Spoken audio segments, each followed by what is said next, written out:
Denis Matter, bonjour. Vous êtes le président de l'association Zona. L'association Zona a été créée en quelle année? L'association a été créée en 1986 à l'occasion de l'expropriation de l'ensemble des terrains qui restaient privés à cette époque dans la ceinture verte. Il y avait plus de 1000 propriétaires privés pour 37 hectares. Alors expliquez-nous ce que c'est la ceinture verte. C'est un ensemble de terrains qui constituait autrefois le glacis militaire des fortifications allemandes, c'est-à-dire c'est environ 400 hectares qui étaient situés devant les fortifications allemandes et sur lesquels on n'avait pas le droit de construire. Et les militaires avaient grevé ces terrains d'une servitude très importante pour les propriétaires puisqu'ils ne pouvaient plus en faire ce qu'ils voulaient. Et en 1922, une loi française a déclassé les fortifications de la ville et on s'est demandé qu'est-ce qu'on va faire de ce glacis inconstructible, c'est des terrains gigantesques.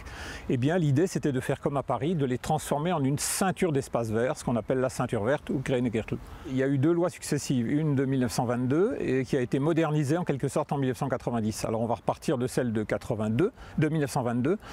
C'est donc une zone dans laquelle 80% de la surface au moins devait être des espaces verts, des parcs, des jardins, des terrains de sport. Et il y avait une petite partie qui était réservée à des constructions, essentiellement des infrastructures routières ferroviaires et des HLM.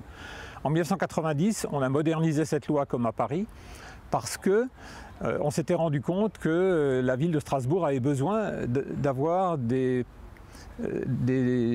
autorisations moins précises de construction sur ces terrains. Et donc il fallait pouvoir construire simplement sans limiter, comme c'était le cas avant, aux bâtiments publics, etc., comme ce lycée Kléber qui est en face de nous, ou bien la CUS, etc., des bâtiments publics.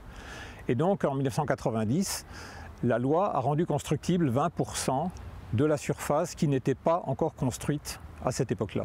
20% de la surface donnait droit à ce qu'on appelle la chope, c'est-à-dire à de la surface au sol. La ceinture verte était une espèce de protection urbaine, une ceinture unique qui protégeait la ville et qui lui donnait un poumon vert. C'est bien ça l'esprit de la loi. C'est exactement ça. On est passé d'un espace de protection des défenses militaires à une zone protégée dans laquelle il devait y avoir essentiellement des espaces verts. On l'appelait d'ailleurs la ceinture d'air, où on en parlait aussi comme d'une loi qui protégeait dans l'intérêt de l'hygiène et de la salubrité. L'hygiène, c'est la santé.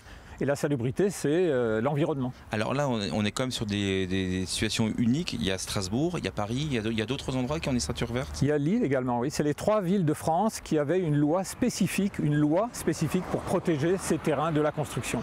On parle de loi nationale. Absolument. C'est des lois nationales, ça n'a rien à voir avec les documents d'intérêt local comme le POS, comme le PLU, qui doivent se plier à la loi. La loi, c'est un élément qui est au-dessus de tout ce qui est fait à l'état local. Rien à voir non plus avec le droit local.